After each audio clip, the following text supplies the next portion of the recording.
वो खूबसूरत थी, बल्कि बला ही खूबसूरत थी। वो मजबूत थी, वो बहादुर थी, नहीं बल्कि सबसे मजबूत और सबसे ज्यादा बहादुर थी। हसीन, ऐसी हसीन के बेमिसाल, मगर थी कौन?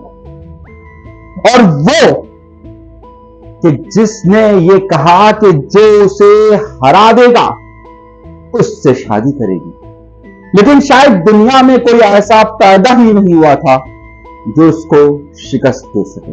आइए एक सच्ची कहानी, एक बादशाह की बेटी यानी एक शहजादी, प्रिंसेस की कहानी आपको सुनाता हूं। वो शहजादी जो किसी छोटे मोटे बादशाह की शहजादी नहीं थी, बल्कि इसका ताल्लुक मंगोलों के उस खानदान से था कि जिसके मुताल्लिक कहा जाता था कि वो दुनिया का सबसे खतरनाक गजबनाक खानदान है। और वो कौन था? वो कोई और नहीं, चंगेज खान। कौन नहीं जानता चंगेज खान कि जिसने आधी दुनिया पर कब्जा किया। उसी चंगेज खान की एक चौथी नस्ल में, यानी कि उसी चंगेज खान की का पड़ पोता था एक, जिसका नाम था कैदू। कैदू की एक बेटी थी और वो बेटी दुनिया की हसीन और जमील लड़की कही जाती थी। ये किसने लिखा? ये लिखा उस वक्त के सबसे बड़े तारीखदां, उस वक्त के सबसे बड़े सफर करने वाले मार्को पोलो ने। और मार्को पोलो का नाम किसी से ढका छुपा नहीं है। उसने तारीख पे पूरी दुनिया का सफर किया और चीजें लिखी। ये एक अलग बात है कि बहुत सारी जगहों पर आकर मार्को पोलो एक छोटे से वाक्य को अफसानवी शक्ल दे देता है, लेकिन कहानी है सच्ची। क्यों सच्ची है? क्योंकि इसके अंदर सिर्फ मार्को पोलो ही नहीं बल्कि कई और लोगों ने भी तस्दीक की है। चंगेज खान के पड़पोते कैदू के 14 बेटे थे और उन 14 बेटों में सिर्फ इन 14 भाइयों की एक बहन थी। कहते हैं मार्को पोलो ने लिखा है कि उसने दुनिया में उससे ज्यादा खूबसूरत लड़की नहीं देखी। खूबसूरत, हसीन, जमील तो बेतहाशा हो सकते हैं, लेकिन उसमें कुछ ऐसी बातें थी कि जो आज तक उस जमाने की किसी शहजादी या मलका में नहीं।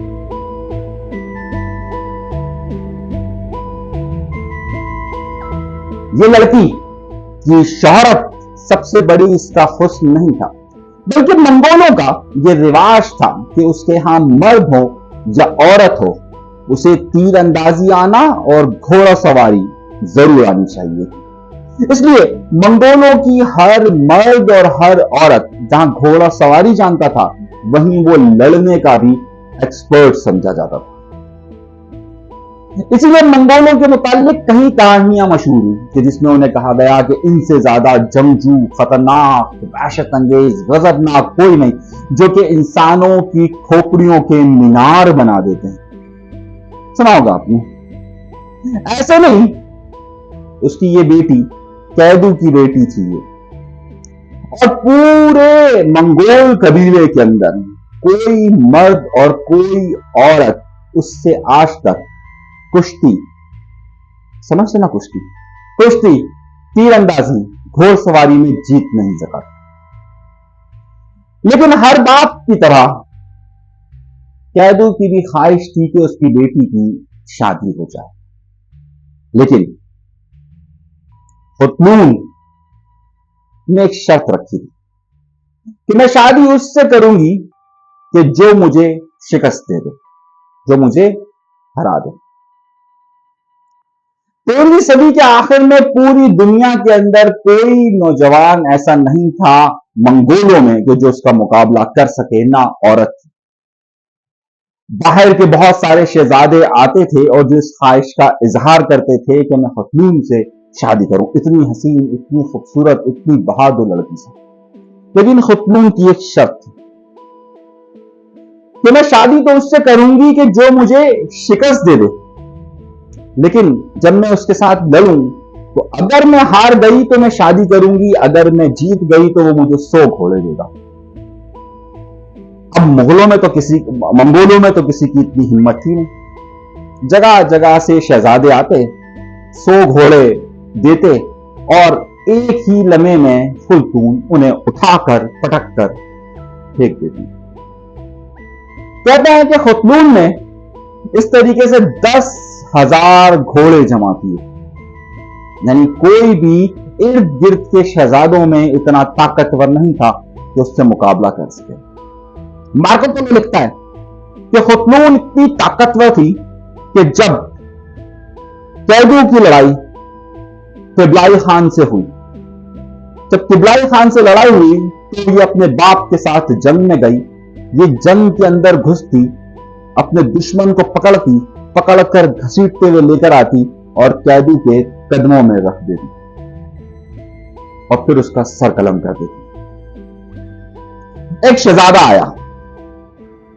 वो शहजादा ये समझता था कि वो आराम से खुतनून को हरा देगा। उसने हर तरह की जंगी तैयारी भी की और डिप्लोमेसी भी खेली। कैसे? उसने पहला हरबा ये कहा अपनी ताकत को जाहिर करने के लिए कि मैं 100 नहीं 1000 घोड़े दूंगा। अच्छा तरीका था, पहले ही प्रेशर, जंग से पहले का एक दबाव। अगर आप किसी से जंग जीतना चाहते हैं तो पहले ही उसे अपनी ताकत थोड़ी सी दिखा दीजिए ताकि वो एक कदम पीछे हट जाए। तो तरीका ये था, नफ्सियाती दबाव, साइकोलॉजिकली वो प्रेशर। 1000 घोड़े दूंगा।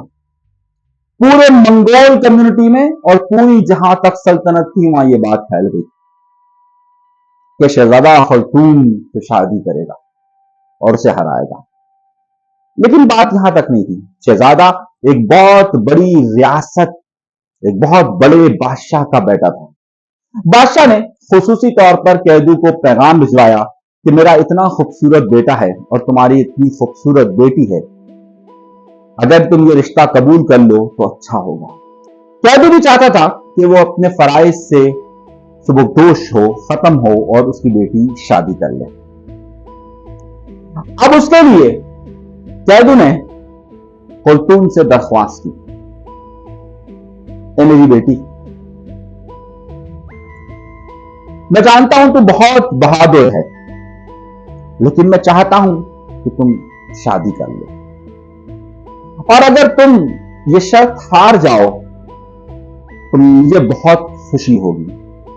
खुतनून, मंगोलों का खानदानी निजाम बहुत मजबूत था, दुनिया उन्हें चाहे जितना वहशी करे। खुतनून ने क्या जवाब दिया? खुतनून ने कहा, ठीक है, देख लेते हैं मुकाबला कर कर, और अगर आप यही कह रहे हैं कि मैं हार जाऊं तो अगर उस शहजादे में इतनी हिम्मत होगी तो ठीक है, मैं हार जाऊंगी, लेकिन एक शर्त है। अब वो शर्त क्या थी? इस शर्त को समझने से पहले यह समझिए कि खुतनून की शादी और उस शहजादे की शादी के हवाले से पूरी मंगोल कम्युनिटी के अंदर, पूरी रियासत के अंदर और आधी दुनिया के अंदर यह बात हो चुकी थी कि अब ये खूबसूरत लड़का लड़की की शादी होगी और खुतनून हार जाएगी। खुतनून ने इस सारी सूरत हाल से एक शर्त रखी। शर्त बड़ी अनोनी थी। उसने कहा कि यहां मेरे हिमायत के जो मैदान हो, जहां पर ये लड़ाई हो, उस मैदान के अंदर कोई भी मेरा सपोर्टर ना हो, बल्कि सबकी चाह यह हो कि मैं हार जाऊं। आप क्या समझना है आपको? एक तरफ प्रेशर के मैं 1000 घोड़े दूंगा, दूसरी तरफ एक रियासत का बादशाह का खूबसूरत बेटा, तीसरी तरफ कैदू उसका बाप भी उसका हिमायती, और फिर अब खुतनून की शर्त कि जितनी ऑडियंस हो वो सब की सब मेरी मुखालफत की हो, जो ये चाहती हो कि मैं हार जाऊं। कैदू बात मान लेता है, शहजादे को भी इनकार नहीं होता।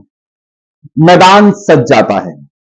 चारों सिमत लोग दौड़ आते हैं और बादशाह खुद, मलका खुद और उसके 14 भाई भी वहां मौजूद होते हैं। सब शहजादे के हिमायती के खुर्तून हार जाए। मुकाबला शुरू होता है, होने वाला होता है, और रस्म के मुताबिक, रस्म क्या है मुकाबला शुरू होने से पहले? मुकाबला शुरू होने से पहले रस्म यह है कि दोनों तरफ के पहलवान या दोनों तरफ के खिलाड़ी एक दूसरे से गले लगते हैं, और गले लगने के बाद जब एक ड्रम बजता है तो उसके बाद लड़ाई शुरू होती है। खूबसूरत, हसीन खुर्तून, बहादुर खुर्तून, दूसरी तरफ शहजादा, खूबसूरत शहजादा, एक बहुत बड़ी रियासत का शहजादा। दोनों एक दूसरे के करीब आते हैं, तो करीब आकर गले लगते हैं। शहजादा ये समझता है कि खुर्तून हारने के लिए तैयार है, और उसका दिल अब उसकी तरफ था कि वो अब जल्द उसका शौहर बन जाएगा। दोनों अलग होते हैं गले मिलकर। ड्रम बजता है। जैसे ड्रम बजता है, खुर्तून शहजादे के करीब जाती है। शहजादा समझता है कि कोई वार नहीं होगा। खुर्तून जाती है, उसे उठाती है, उठाकर पटकती है। जो जमीन पर पहले गिर गया वो हार गया। शहजादा हार जाता है। शहजादा इतना सा अपना मुंह बनाकर वहां से रवाना हो जाता है। कहते हैं कि उसके बाद राशिद ने भी अपनी किताब में लिखा कि उसके बाद भी जो भी शहजादा आया, खुर्तून ने उसके साथ ये किया। मशहूर ये दास्तान हुई कि उसका गाजान के साथ इश्क हो गया। कौन गाजान? गाजान वो कि जिसने, आपको याद होगा 1295 में, सन 1295 में इस खित्ते पर यानी कि इराक, ईरान पर खान बनाकर भेजा गया, यानी कि उधर का वाली वारिस बनाकर, यानी कि उधर का हुक्मरान बनाकर भेजा गया। लेकिन ये शादी नहीं हो सकी थी। बहुत किस्से चले, लेकिन एकदम एक पुरस्कार वाकया होता है। और सन 1306 में एक दिन खुर्तून की लाश मिलती है। आज तक इस बात का पता नहीं चल सका कि खुर्तून कैसे मरी, लेकिन इस बहादुर, खूबसूरत, हसीन औरत के सामने दुनिया का कोई मर्द नहीं टिक सका। उसके बाद पिछले दिनों सन 2017 में एक किताब लिखी गई खुर्तून पर, और फिर खुर्तून दोबारा से लोगों की नजर में आई। सन 2022 में 2022 में खुर्तून पर एक फिल्म भी बनाई गई। लेकिन खुर्तून जैसी बहुत सारी बहादुर, हसीन, खूबसूरत औरतें तारीख में गुजरी, और उसके सामने दुनिया भर के मर्द बेबस नजर आए। इस पूरी कहानी का जो निचोड़ है वो ये है कि मंगोलों के यहां जितनी मर्द ताकतवर थे, उतने ही औरतें भी ताकतवर हुआ करती थी। उनके यहां शादी के लिए दबाव नहीं, बल्कि उसकी मर्जी और शर्त होती थी औरत की, और उस शर्त को अगर पूरा किया जाता था तो फिर ये शादी होती थी। मजीद वीडियोस के लिए अगर आपने हमारा चैनल सब्सक्राइब नहीं किया, सब्सक्राइब जरूर कीजिए।